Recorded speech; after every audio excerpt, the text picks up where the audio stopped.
Hello and welcome to another edition of Insight, the Greater Cleveland Partnership feature that focuses upon areas of interest to the Greater Cleveland business community.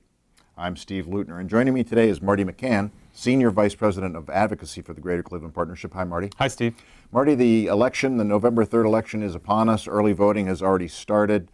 The Greater Cleveland Partnership has staked out positions on a number of issues that we're going to talk about today. And let's just get right into this. Issue 1, which would, as I understand it, kind of depoliticize the redrawing or redistricting of Ohio House and Ohio Senate districts in Ohio. Where does the Greater Cleveland Partnership stand on that? GCP is urging a yes on issue 1. It's a statewide ballot initiative, as you mentioned, and it really would depoliticize the drawing of districts in the state of Ohio. Every 10 years, the state districts and for House and Senate are redrawn, and it's done so in a way where, frankly, your legislators get to pick you. It's a rare and unusual circumstance where they pick you and you don't necessarily pick them. And this process has been controlled by the party that's in control of most of the apportionment board at this point. And this would add a couple of members to that board and would make it a process, an approval process that would require the minority party to have some buy-in. So we really think it's a good government issue, and it'll lead to more compromise in the future within our General Assembly, which is a good thing for business. So we're urging a yes on issue 1. Make it a little less partisan then. Agreed.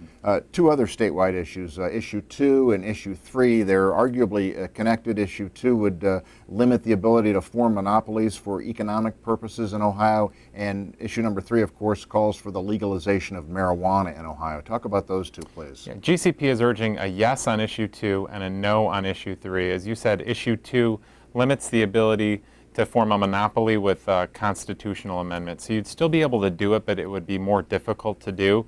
And this was accelerated largely because of the related amendment, issue 3, which would legalize marijuana in the state, and in doing so allow 10 specific growers in the state to have essentially a monopoly to grow marijuana in the state. So issue 2, if passed, would invalidate issue 3, but we've urged a yes on issue 2 and a no on issue 3. On issue 3, it really is recreational and medical legalization for marijuana in the state of Ohio. We would be the 5th state in the union to do this. Other states that have gone this path first had a period of years where they were a medical marijuana state before they went to full recreational legalization.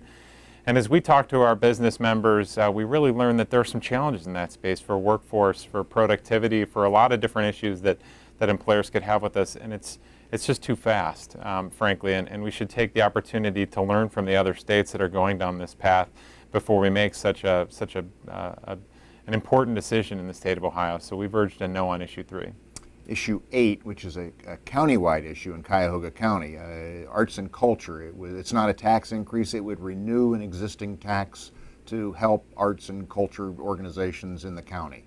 Agreed. So we are urging a yes on issue 8, which would continue the penny-and-a-half-cent per cigarette sold in the county to support our arts community. So it's raised about $15 million a year, which has been used to fund big organizations like Playhouse Square, but also small sort of creative project-based work in our community. And it's gone to hundreds of organizations across our community and really helped them bridge a very difficult period in the late 2000s where, frankly, some of these organizations wouldn't exist if it weren't for the county's support of this. So in all, over the 9 years, it's been about $125 million raised and gone towards these organizations. We think keeping this tax in place as a renewal, no tax increase, is a smart move for our community and something that our business community really values. So we're urging a yes on issue 8. So Marty, can you recap for us here on these 4 issues? Yes, it's yes on issue 1, the redistricting issue, yes on issue 2, the monopoly limiting issue, and a yes on issue 8, which is the arts issue, and a no on issue 3, which is legalization of marijuana. Thanks very much, Marty. Thanks, Steve. And thanks for watching another edition of Insight. In the weeks and months to come, we'll be discussing more areas of interest to the greater Cleveland business community.